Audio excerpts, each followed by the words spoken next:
અમરેલીના સાવરકુંડલામાં સંસ્કૃત સપ્તાહ નિમિત્તે ભવ્ય ગૌરવ યાત્રા યોજાઈ.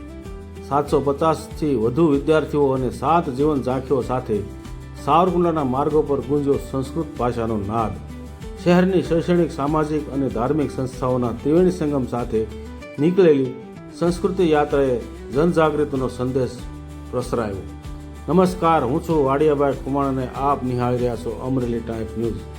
સમાચાર વિગતે જોઈએ તો ભારતીય સંસ્કૃતિ વારસાની ધરોહર સમાન સંસ્કૃત ભાષાનું મહત્વ આધુનિક યુગમાં પણ જળવાઈ રહે અને યુવા પેઢી તેનાથી સુપેરે પરિચિત થાય તેવા શુભ આશય સાથે સાવરકુંડલા ખાતે સંસ્કૃત સપ્તાહની ઉજવણી અંતર્ગત એક અદ્ભુત અને ભવ્ય સંસ્કૃત ગૌરવ યાત્રાનું આયોજન કરવામાં આવ્યું હતું. આ ગૌરવ યાત્રાનો શુભારંભ સાવરકુંડલાની એસવી દોશી ગર્લ્સ હાઈસ્કૂલ ખાતેથી કરવામાં આવ્યો હતો. યાત્રા શહેરના વિવિધ મુખ્ય માર્ગો પર ફરીને પ્રજાજનોમાં આકર્ષણનું કેન્દ્ર બની હતી. આ સાંસ્કૃતિક કાર્યક્રમની યાત્રામાં 750થી વધુ વિદ્યાર્થીઓએ પૂર્ણ અને ઉત્સાહિત અને શિસ્તબદ્ધ રીતે ભાગ લીધો હતો. જીવન ઝાંખીઓ એટલે કે ટેબ્લો યાત્રામાં ખાસ તૈયાર કરવામાં આવેલા 7 અદ્ભુત ટેબ્લો રજૂ કરવામાં આવ્યા હતા, જેણે પ્રાચીન વારસો અને લોકજાગૃતિનો સંદેશ અસરકારક રીતે પહોંચાડ્યો હતો. તેમજ શહેરની વિવિધ શૈક્ષણિક સંસ્થાઓ, સામાજિક સંગઠનો અને ધાર્મિક સંસ્થાઓના સહયોગથી આ આયોજન ખરા અર્થમાં ભવ્ય બન્યું હતું. આધુનિક સમયમાં પણ સંસ્કૃત ભાષા કેટલી ઉપયોગી અને વૈજ્ઞાનિક છે તેનો સંદેશ સમાજ સુધી પહોંચાડવાનો સરાહનીય પ્રયાસ આ યાત્રા દ્વારા કરવામાં આવ્યો હતો. શહેરના માર્ગો પર ભ્રમણ કર્યા બાદ આ ગૌરવ યાત્રા જેવી મોદી હાઈસ્કૂલે પહોંચી હતી, જ્યાં તમામ ભાગ લેનાર બાળકો અને સહભાગીઓ માટે સાત્વિક અલ્પાહારની વ્યવસ્થા કરવામાં આવી હતી, જેનો બાળકોએ આનંદપૂર્વક આસ્વાદ માણ્યો હતો. સમગ્ર આયોજને સાવરકુંડલા શહેરમાં સાંસ્કૃતિક ચૈતન્યનો નવો સંચાર કર્યો હતો. અહેવાલ સતીશ પાંડે, અમરેલી ટાઈમ્સ ન્યૂઝ, સાવરકુંડલા.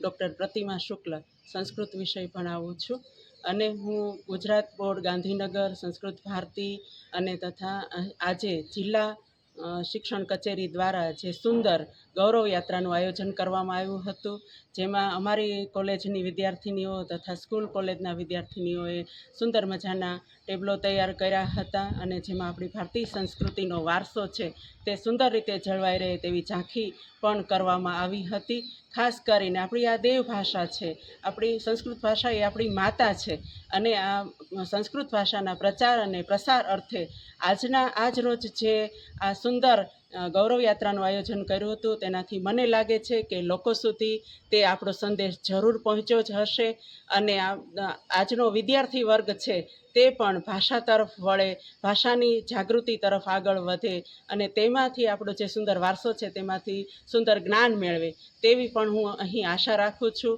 એટલે ભારતીય સંસ્કૃતિની આ એક ધરોહર છે એ આપણી સંસ્કૃત ભાષા છે, એ આપણી દેવ ભાષા છે અને એ દેવ ભાષા છે એ આપણે ક્યારે પણ ભૂલવી જોઈએ નહીં અને એમાંથી જ અન્ય ભાષાઓ પણ ઉતરી આવી છે.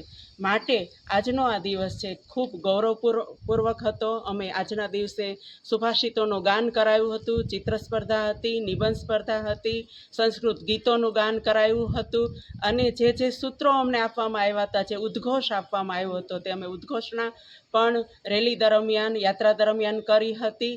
જયતુ સંસ્કૃતમ, જયતુ વદતુ સંસ્કૃતમ, જયતુ સંસ્કૃત ભાષા, વદતુ સંસ્કૃત ભાષા, ગ્રામે ગ્રામે સંસ્કૃત ભાષા, નગરે નગરે સંસ્કૃત ભાષા, એવું અમે આજે ઉદ્ઘોષણા પણ કરી હતી અને આજના દિવસના જે આયોજકો છે તેને હું ખૂબ ધન્યવાદ આપીશ કે આવું સુંદર કાર્ય છે એ અવારનવાર થવું જ જોઈએ. ગુજરાત રાજ્ય સંસ્કૃત બોર્ડ, જિલ્લા શિક્ષણ અધિકારી કચેરી દ્વારા આયોજિત અને તાલુકા વહીવટીતંત્ર માન્ય પ્રાંત સાહેબના અધ્યક્ષ સ્થાને આજે આપણે સંસ્કૃત મહોત્સવ અંતર્ગત કુલ 3 દિવસ આપણે ઉજવવાનું નક્કી થયેલું. 25 તારીખે સંસ્કૃત ગૌરવ યાત્રા, 27 તારીખે સંસ્કૃત સંભાષણ દિવસ અને ત્રીજો દિવસ જે છે 29 તારીખ સંસ્કૃત સાહિત્ય. એના 3 દિવસની અંતર્ગત આજે ગુજરાત સંસ્કૃત ગૌરવ યાત્રાનું આયોજન કરવામાં આવ્યું. આ માન્ય નગરપાલિકાના પ્રમુખશ્રી, માન્ય અધ્યક્ષ, અમારા કમિટીના પદાધિકારીઓ, અગ્રણીઓ, વિવિધ સમાજના અને ગાયત્રી વિદ્યાલય પરિવાર તેમજ બ્રહ્માકુમારી અને વિવિધ સંસ્થાના આજે અમે એસવી દોશી હાઈસ્કૂલ ખાતેથી શરૂ કરી રેલી. આ રેલીની અંદર વિવિધ સંસ્થાના અમે જય મોદી, ગુરુકુલ, પરિવાર, મહિલા કોલેજ તેમજ તમામ પ્રાથમિક શાળા જે છે એ અને તમામ આખો અમે આ રેલીના માધ્યમ દ્વારા ગુજરાત રાજ્ય સંસ્કૃત બોર્ડને અંતર્ગત સંસ્કૃતને ઉજાગર કરતી આજના દિવસને અમે તાલુકા કક્ષાની રેલીનું આયોજન કર્યું. એમાં અમારા માન્ય જિલ્લા શિક્ષણ અધિકારી સાહેબ, પ્રાંત સાહેબ તેમજ નગરપાલિકા પ્રમુખ, આ સંસ્થાના આચાર્ય બેન ઉષાબેન તેમજ અમારા સહનોડલ ભાઈ શ્રી જયેશભાઈ અને તમામ સંસ્થા અમને ખૂબ અને મીડિયા અને પોલીસ વિભાગના સૌના સાથ સહકારથી આજે અમે સંસ્કૃત ગૌરવ યાત્રા આશરે 675 જેટલા વિદ્યાર્થીઓને રેલી સ્વરૂપે કાઢ્યું. એમાં બધાનો સહયોગ મળવા બદલ અમે આભારી છીએ.